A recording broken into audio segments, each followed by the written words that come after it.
Is mis Faith-Leigh, tá mé mahónaí a litir canin ag Contae Dhún anall. Is breá an faisean agus ag cruthú rudaí mé féin.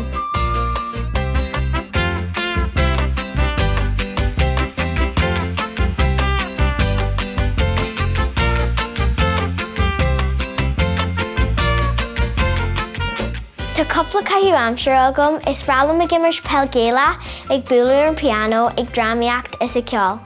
Réimsí sanní bí mix muú an níos nuair a iarmama máidín bhear am rugadí an bhing.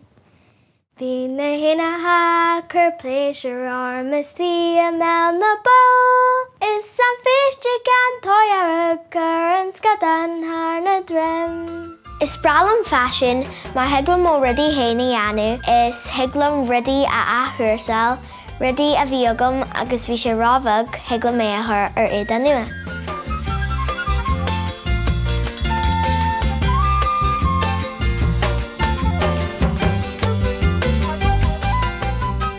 Bhín mé ag smaointiú agus tá leor agam a scríbam síos na rudaí tá mé géirí anú.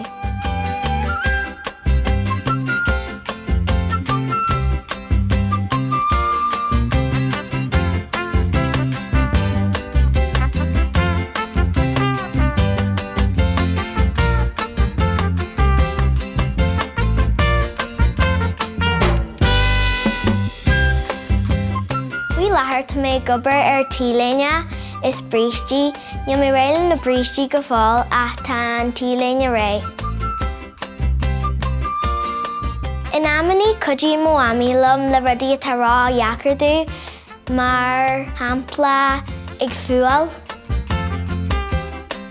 Amanaí tuairim cupla éadaí agus rudaí do mo háirde is cuineam cupla rud dom héin. Nuair tá mé ag deanú éadaí úsáidím éada a bhí rábhag dom agus garim suas é agus úsáidím díomant agus rudaí eile cás lei sin. Bhaithlim leanach le seo nuair bhí mí sinne. Ní cosnaíonn sé go dúir airgid mar thaim go dtí an siopa agus dheom cupla rud le patrón anú agus éada. Nuair tamaí smó bhailim bhé mo bhanaisteoir le mo líne faiseún hain. Is mis Faith-Leigh agus seo tarú mo cruthaitheacha.